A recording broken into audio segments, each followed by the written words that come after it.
Okay then, so what is now definitely going to be the last meeting ever for touring cars? We've said that about 3 times before and it's never happened, but this is the Toka Shootout. This is a non-championship affair as far as the touring cars are concerned. No points on the line, and hopefully we'll see some good racing here at Donington Park, one of the best touring car tracks in the country. A perfect track for touring car racing. Tight corners, fast corners, long straights, short straights. You couldn't ask for anything more in a circuit, could you?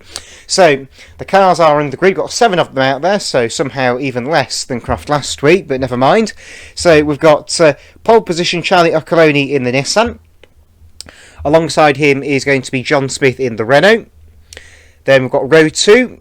That's Aaron McGrath in his Vauxhall, alongside Ben Singleton in the other Vauxhall. Then we've got the 2 Volvos of... first in line should be Owen Potter, alongside him on the outside Kevin van der Bosch. In the back of the grid, all these own on row number 4, is going to be Jordan Fleming in the other of the 2 Renaults. So we've got we've got 3 teams out there representing 2 cars and 1 team representing 1 car. So I think we've got a fairly level playing field today. We're just waiting for the lights to come on the gantry, and this will be another 12 minutes of touring car action here at Donington Park to round out the touring car season. So lights will be coming on the gantry very shortly. Nobody's moving yet. Rows are rising. Still rising. Waiting for the all clear. And away they go. It's going to be a drag race to the first corner. Great start from the Renault. And, well, I say that. The Nissan may have just had a bad start. But they're now going 3 wide towards Redgate for the first time. Lever John Smith, bit of a nudge and shove there. Oh dear, that's Potter getting fired out wide. And the leader's gone off already. John Smith is off onto the grass at Redgate. And, well, coming through to lead it now then is going to be the Volvo S40. Got another car going a bit wide there. That was possibly Potter in number 4. And it's going to be a lead for Kevin van der Bosch down towards Old Hairpin for the first time.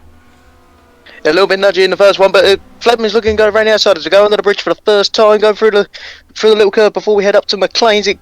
Fleming could get in the front here, but Bosch has got the inside. Who's going to do it? Still Bosch in front. A very knocky first corner, a few cars getting fired on, but they managed to keep going on through. We've got Potter in third and Smith cutting the corner there. We have lost 1 car, by the way. The Vodafone Nissan has gone missing at the Old Hairpin. We believe it's spun off, so unfortunately we missed it, but the Charlie Occoloni machine has gone. It's now going to be a drag race down the exhibition straight towards Roberts for the first time. Looks like we've still got Van der Bosch, your leader. Braking zone at Roberts. They will go right, then they will go left. Over the curb there goes John Smith, Jordan Fleming rather, in the Renault. He didn't quite make a move stick there. He got... side by side behind, we've got a slow moving Renault there. Looks like John Smith's hit problems, and through goes Aaron McGrath into what is now going to be 5th place, and dropping John Smith down to 6th. So I'm not quite sure what happened there to John. He just seemed to be very slow out of Roberts that time around. In fact, he just put himself on the grass a second time at Redgate. It's not going well for that Renault. Looked like he could have just got bad exit speed, or he made a mistake and wanted to let Aaron go as an apology. So it's still Bosch out in front. We've got Fleming closing in on behind. It's just staying within the slipstream range and in range to actually have an overtaking. We've got Potter trying to push in to close the gap in 3rd, and then McGrath in 4th. So it's still anyone's as we see Fleming go over the curb. Not quite yet. No, not quite yet. And yes, you are right. McGrath is 4th, not 5th. That was my mistake. We've got Singleton in 5th place in the Vauxhall, and as the Renault seems to have dropped a long way back now. And, he's not really in position to be fighting anybody at the moment. So he's down in 6th place. Move on down at Roberts. Not going to happen this time, is it? So, we found the Nissan. It's gone down the Grand Prix lip. Don't know why it's there, but, beggars cannot be choosers. Probably went a little bit wrong. Didn't quite realise you could turn around before, instead of going through the loop in reverse. Fleming had a little look going into the final chicane there, but Kevin just held his line, and Jordan wasn't quite near enough to make the move. But this is only lap 3 of this 12-minute race. It's still anyone's game. We've got a flying around bollard as we head down the hill, and yeah, it's still Bosch in the lead, filling a little bit of a gap, but like I say, very early doors. Well, you say you've got flying around bollard. It looks like one of the braking boards may have joined in the fun as well. So if you are some track furniture today, if you'd like to behave, it would be much appreciated. But down round the right-hander at McLean's they go, up towards the blind corner at Coppice. A very, very nasty corner, this one indeed, as many drivers have found out in the over the years. and the Volvo using the slightly wider line to get a bit more of a run down the exhibition straight back towards Roberts. Second place is still John Fleming, because Van den Bosch is our 1998/2010 champion, with those two cars with those two seats being merged together this year. Oh, and well, that was Fleming giving a bit of bumper to the back of the Volvo as they come down the Wheatcroft straight once again, down towards the right-hander at Redgate, and they're still together for the lead. Can Fleming even make a move? Not quite. He's gone around the outside a bit there, but not been able to make the move stick as they head down towards Craner once again. Fleming seems to be very quick on the brakes and through the middle part of the corner, but since he's carrying that so much speed, he can't utilise it on the exit. He goes sideways as to go into the old hairpin, bounces across the grass, and that's made him drop back even more from the Volvo. So it could be anything. It'll be the battle for second rather than the lead, because Fleming's making a few mistakes and it's allowing Potter to catch up. Indeed, they turn into the right-hander again at McLean's. Potter is closer than he was a lap ago.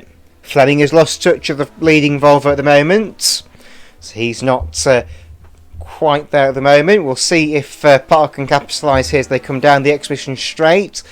The yellow flags have been withdrawn down there, so I'm guessing the Nissan has been able to recover itself and get going in, or has gone back to the pit lane. One of the two, either one will suit me. But it looks like it's still going to be Van den Bosch from Fleming and Potter the top three. Fourth is going to be McGrath. Fifth is going to be Singleton, who has just missed the Robert chicane. And sixth place is nobody, because there's nobody else left running. So just the five remaining. 2 Volvos, 2 Vauxhalls and 1 Renault. And that Renault is sandwiched in between the 2 Swedish cars as we head down the hill round Old Hall. And I think Fleming's closing in a little bit with Bosch, or Potter's closed in on Fleming. Either way, it could still go either way, like you saw throughout our earlier videos of the season. It is very close field here, and it could be a very good finale. It could indeed be. Like I say, this is not a points-paying race, so the drivers just really here to let their hair down, as it were. And, well, it should be interesting to see how they get on as they go down the extra straight once again. The top 3 are still together, but they're nowhere near as close as what they were at Croft regarding the top 3 last week. Still, they are still scrapping. Potter looking down the inside. Can he make a move, stick at Roberts? Well, no, because the door was closed before he even got there, so that's unfortunate for him. As they make their way down the Wheatcroft straight back towards Redgate once more. Bodge is going on the other bit of the track there, either to have a look and trying to scare Fleming out of the way, but Fleming's too experienced to do that, as he's got closer now. Fleming has onto the back of Bosch, and Bosch goes a little bit wide as they come out of Redgate. Going down the hill now, Fleming's right underneath it. Can he try and move down at the old hairpin? It'll be very close. It's a very fast corner. It's that old hairpin. As Bosch sideways as they head down the hill. Fleming on the outside, Bosch on the inside. Bit of door banging. Who's going to get it? It's across the curb. I think Fleming might have got it. A brilliant bit of move if he has. He gets down the inside at Starkey's Bridge. He's got the inside for Schwantz, but the inside for McLean is given back to the Volvo. So all that work is, well, looking like it might not be for a benefit here, as here comes Potter possibly down the inside for second.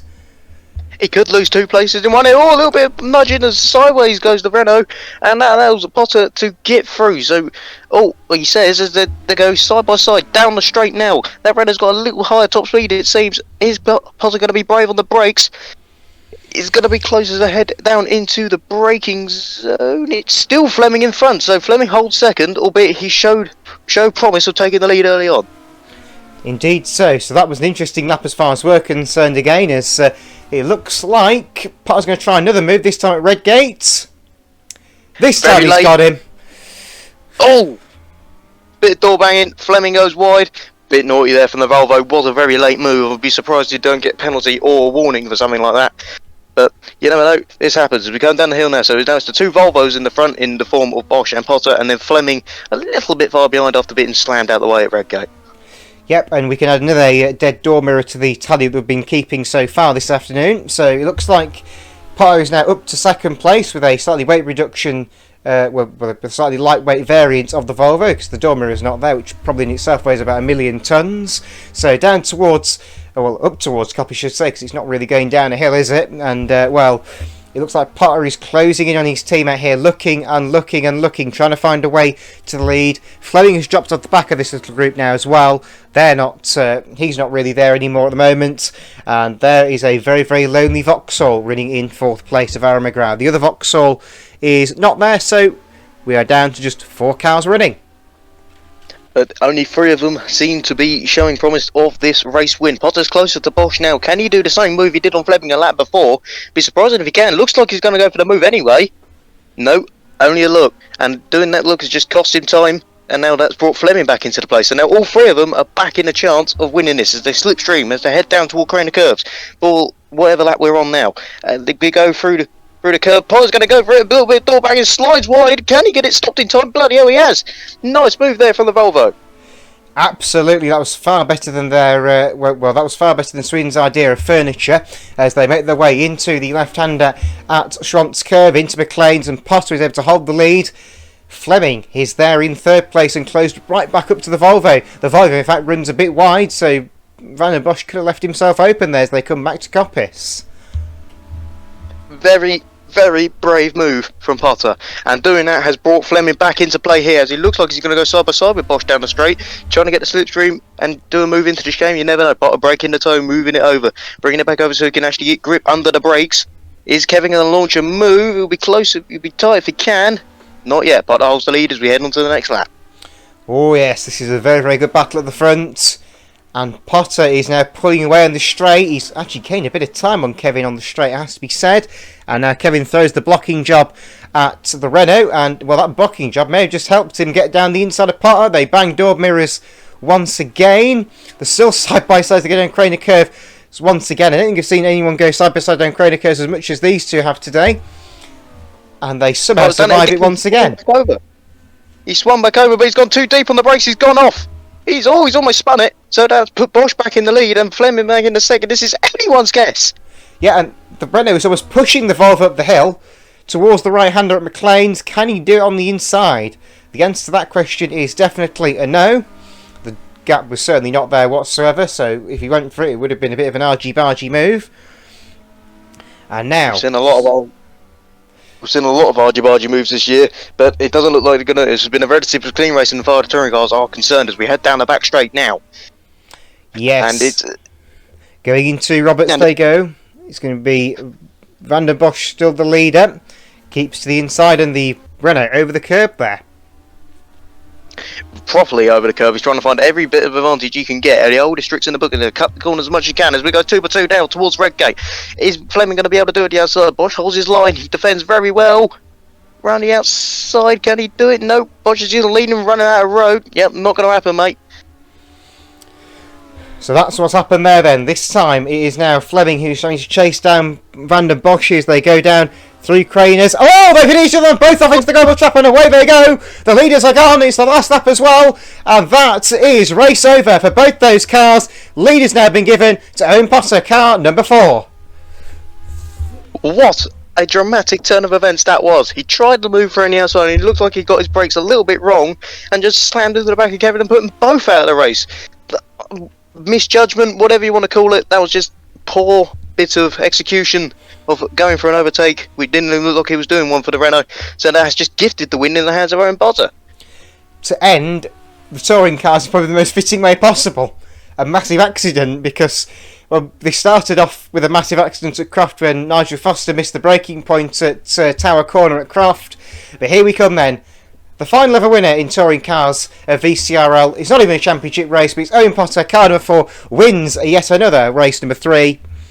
Second place, by some sheer miracle really, I think it has to be said, is going to be Aaron McGrath in the Vauxhall. And beyond that, we haven't got any other finishers to talk about. So it's just this one that's left to finish.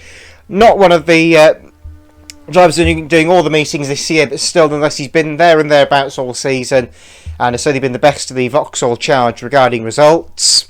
Into the final time, and this will be the final chicane ever competed in a touring car at VCRL as they come back to the start and finish line. And Aaron McGrath crosses to take second place and the last finisher of the race here at Donington. A very dramatic one, could have gone either way, unfortunately ended up in a controversial and the gravel trap. Oh yes, that was, well, you could say that's how you wanted touring car season to end, because in real life no amount of TV racings would fix that problem. But the results are, as far as I got the results for you already, that was fairly easy for the lap scorers to get a result, funnily enough, because only 2 cars are left circulating, so yeah, but never mind. So, race 3 result then is first place Owen Potter in the Volvo S40, second Aaron McGrath in the Vauxhall Vectra, third was Jordan Fleming in the Renault Laguna. I think it's the Renault Laguna at this point. Yes, it is. Ken van der Bosch is fourth in the Volvo S40. Ben Singleton is fifth in the Vauxhall Vectra. Sixth is going to be John Smith in the other Renault Laguna. And seventh will be Aaron McGrath in the... not Aaron McGrath. Charlie Coloni in the Nissan Primera. So, there you go. A controversial end to touring car racing at VCRL. And, in fairness, though, I don't think we could have really asked for a better ending than that. It was a brilliant race until about 4 corners to go, but that's just the way it happens in touring cars, and it's sort of fitting the sort of way it ended, because those two have been so close every season we've done, and for them to finally tangle in a way that threw them away a lot of points. Well, even though this wasn't a points championship race, if it was, it could have thrown it, but they throw it both in the gravel chapter. 2 title contenders, both in the gravel. Remarkable. Indeed, that is possibly the best possible way we could have ended the touring cars. That, you could not ask for 2 drivers to be battling toe for toe season after season, and they leave it, sod's law really, to the non-points meeting to take each other out by complete mistake. I mean, that just shows how competitive these machines are. It was going to happen for a number of seasons, I think, really, with those two having a collision at some point or another, and it just happened to be today was the time they chose to do it. Well, I say chose to, it's the day it actually happened, because it was the time that they just fought that little bit too hard, and obviously we all know what Craner Curves is like. It is a nightmare to get right sometimes. Yes, it's a fast complex of corners, very challenging, and mess your brakes up for the old hairpin, that's what happens. Takes both of them out.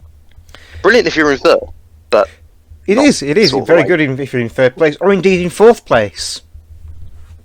Yes, it bumps them up onto the podium. Yes, but yeah, as far as we're concerned, for the time being, what's going to happen now regarding the touring car situation is that is it. That is it. There'll be no more regular touring car action with us.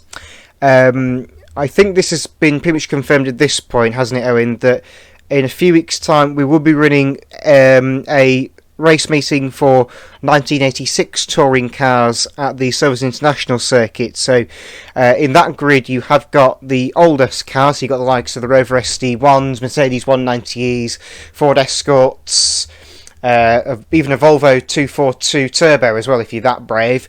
But you've got that sort of machinery coming out here in what is going to be, I think, 2 or 3 weeks' time, because we've got Stadium Super Trucks to come, and also another thing that will be announced in due course that I think we're going to keep under wraps for a little bit.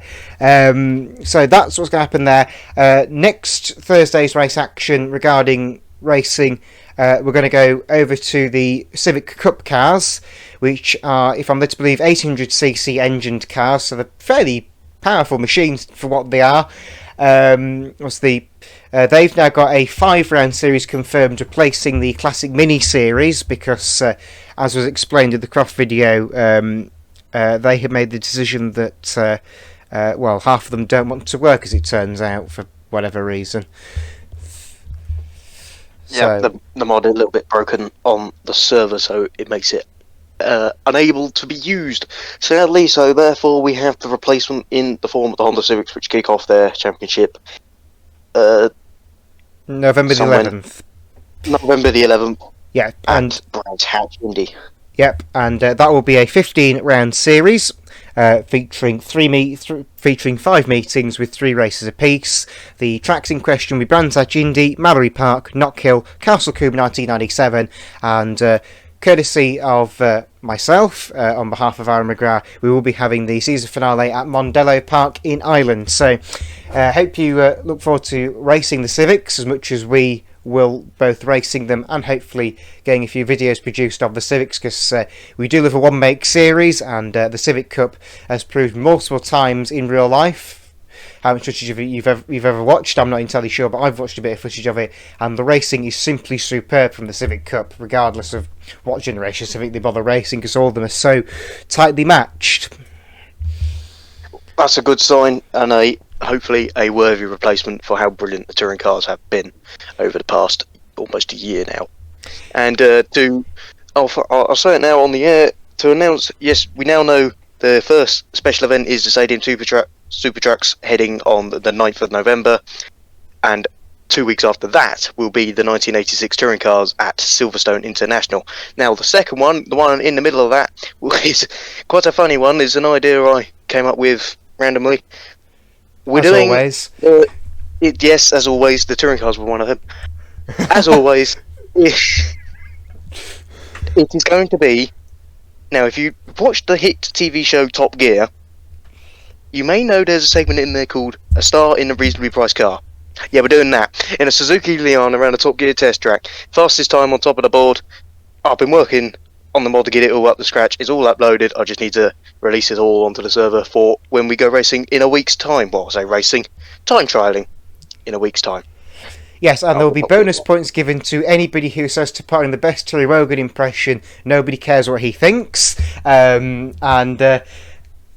that may be a lie. That may just be for my comedic value. But that is what's going to happen in 2 weeks' time. We didn't realise we were going to announce it there, but we don't have a script, so we'll just say whatever we want to say. So yeah, on behalf of all of us here at VCR, thank you very much for your support of the touring cars, as Owen has already said. It has been a great 10 months racing these cars over the various periods we have done. We've done 94, 95, 98, 2010 and 2011 from my knowledge. I may have missed one out there somewhere along the line, but I don't think I have. That makes a change. So yeah, it's been very, very good racing from the touring cars all the time we've run them, really. Plenty of great moments that have been had with them. Plenty of, well, I hate to say it, but it is touring cars, so I've got to say it. Plenty of very spectacular accidents that Alan Gale would be wetting himself over for TV rating purposes. And, it was good to see them go to various other tracks that maybe haven't been seen in the TOCA series for a long time, or in fact ever, with the likes of Zandvoort and Mallory Park coming along a couple of seasons ago, I should say, and some of the international tracks such as Lime Rock, with the worst chicane I've ever seen in my life, that I'm never forgiving Owen for one bit. But yeah, people think it was a death trap. Well, it was. It caught half the field at one point. But on behalf of all of us here at VCR, I'm going to sign off now before my computer starts complaining I've used too much storage space. That was the touring cars, and that was not quite VCRL, as there's still a bit more to come.